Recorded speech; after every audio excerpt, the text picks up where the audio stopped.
Hola a todos. A ver, si alguien ha llegado hasta aquí, lo más seguro es que sea por un código de motor que suena, pues, bastante técnico, el P02D5. Pero bueno, tranquilidad. En los próximos minutos vamos a desmontar este código pieza por pieza. La idea es que quede clarísimo qué es y, sobre todo, qué se puede hacer al respecto. Y ahí está, esa luz que a nadie le gusta ver, la de Check Engine, encendida en el cuadro. Se conecta el escáner y ¡zas!, aparece P02D5. Y claro, la cabeza empieza a dar vueltas. ¿Qué significa esto exactamente? ¿Será algo grave? ¿La reparación va a costar un ojo de la cara? Pues venga, vamos a despejar todas esas dudas ahora mismo. Muy bien, vamos directos al grano. Lo primero es pensar en este código no tanto como un problema, sino más bien como un mensaje. Es, digamos, la forma que tiene el motor de pedir ayuda, de decirnos, ¡hey, aquí pasa algo! Concretamente nos está avisando de que algo no va fino en uno de sus cilindros. A ver, si nos ponemos técnicos, el código significa ajuste del inyector de combustible del cilindro 5 en el límite máximo. Ya lo sé, suena a chino, a manual de ingeniería pura y dura. Pero de verdad, la realidad es bastante más simple de lo que parece. Vamos a traducirlo a un lenguaje que todos entendamos. Mirad, la mejor forma de entender esto es con una analogía genial de un mecánico, Javier Romero. Hay que imaginar que el cerebro del coche, lo que llamamos la ECM o módulo de control del motor, es como un mecánico invisible, diminuto pero súper eficiente, que vive ahí bajo el capó. Su trabajo es estar todo el rato ajustando la mezcla de aire y combustible para que el motor funcione de maravilla. Pero ¿qué pasa? Que con el inyector del cilindro 5 ha llegado a un punto en el que ya no puede compensar más. Ha tocado su límite máximo de ajuste. Y es justo en ese momento cuando levanta una bandera roja, que es nuestro código P02D5, y nos dice, oye, aquí hay un problema que se me escapa de las manos, necesito ayuda. Vale, la teoría ya la tenemos más o menos clara. Pero, ¿cómo se traduce todo esto al mundo real? O sea, ¿qué se nota al conducir? Vamos a hablar ahora de los síntomas, de esas señales que nos manda el coche y que podemos, pues eso, ver, oír e incluso sentir. Seguro que alguno de estos síntomas suena familiar. Por ejemplo, una aceleración muy pobre, como si el coche le costara tirar, como si dudara. O notar que el consumo de gasolina se dispara sin ninguna razón. También es muy típico que el motor falle o vaya a tirones, sobre todo al ralentí y en frío por la mañana. A veces incluso se puede llegar a oler a gasolina cruda cerca del coche o ver que sale un humo más denso o de un color raro por el escape. ¿A que sí? Perfecto, ya tenemos los síntomas, que son nuestras pistas. Así que ahora toca ponerse el mono de detective de mecánica y a investigar. Hay que encontrar al culpable, y la verdad es que en un caso como este siempre hay varios sospechosos habituales. La lista de posibles culpables es bastante larga. Podríamos empezar por lo más común y, curiosamente, lo que más se pasa por alto, una simple fuga de vacío. También podría ser algo tan tonto como un filtro de aire que está hasta arriba de suciedad o una manguera de admisión con una grieta. Luego, claro, el propio inyector del cilindro 5 es uno de los principales sospechosos. Y ya en un plano más serio, aunque, ojo, menos frecuente, podríamos hablar de aros de pistón desgastados, un problema en la junta de culata o, en casos muy raros, un fallo en la propia centralita del motor, la ECM. Y aquí va un dato que es oro puro, de esos que solo te da la experiencia de taller. Antes de ponernos en lo peor, hay que mirar las probabilidades. Fijaos, en más o menos el 45% de los casos, el culpable es una fuga de aire. Y en otro 40%, el problema es el propio inyector. ¿Qué significa esto?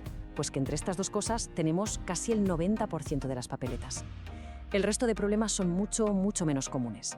Así que ya sabemos por dónde empezar a buscar. Sabiendo esto, ya podemos ir al problema de una forma mucho más inteligente, sin dar palos de ciego. Hay una regla de oro en mecánica que nunca falla: empezar siempre por lo más sencillo y barato de revisar. Así que vamos a trazar un plan de diagnóstico lógico, paso a paso. La idea es no gastar ni tiempo ni dinero tontamente. Venga, vamos con el plan. Primer paso, usar los oídos. ¿Se oye un silbido agudo con el motor en marcha? Eso es la firma inconfundible de una fuga de vacío. Paso 2, una simple revisión visual al filtro de aire. ¿Está negro, atascado de porquería? Pues ya tenemos un sospechoso. Tercer paso, con una linterna a inspeccionar bien todas las mangueras y juntas de la admisión.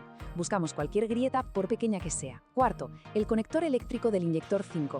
Hay que ver si está limpio, bien puesto, sin humedad, que a veces el problema es una tontería así. Si se tiene un escáner, un buen truco es comparar los datos del inyector 5 con los de los otros cilindros. Y un último consejo de profesional, antes de nada, buscar si hay boletines de servicio técnico para ese modelo de coche en concreto. A veces el propio fabricante ya ha publicado la solución. Vale, imaginemos que ya hemos encontrado al culpable.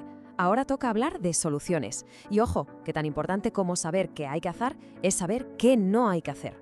Vamos a ver la diferencia entre la reparación correcta y el típico error que sale carísimo. Y aquí está, el error número 1, el que le cuesta un dineral a muchísima gente. La reacción instintiva, la primera idea que viene a la cabeza es el inyector 5, hay que cambiarlo. Error, o al menos no hay que hacerlo todavía.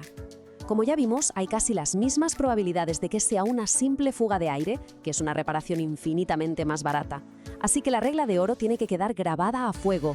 Primero diagnosticar y solo después cambiar piezas. Entonces, las soluciones efectivas son una consecuencia lógica del diagnóstico. ¿Que encontramos una fuga de vacío? Pues se repara. ¿Que el filtro de aire está para tirar? Pues se cambia. ¿Que una manguera está rajada? Se pone una nueva.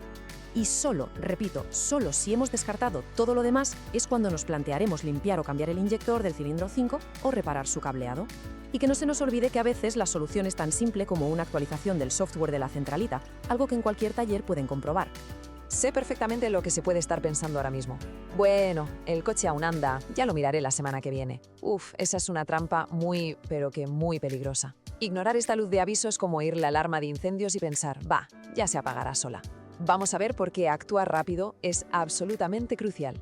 Dejar que el motor siga funcionando en estas condiciones es literalmente una sentencia de muerte para otros componentes que son carísimos.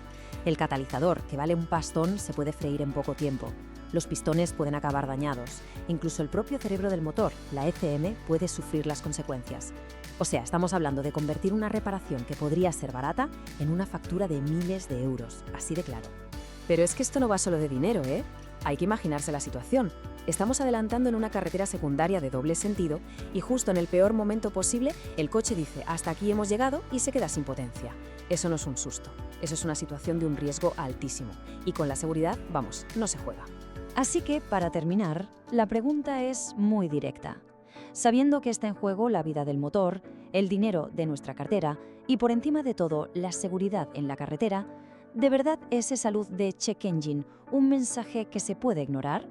Creo que la respuesta es bastante obvia. Esto no es un simple aviso, es una advertencia que hay que tomarse muy, muy en serio.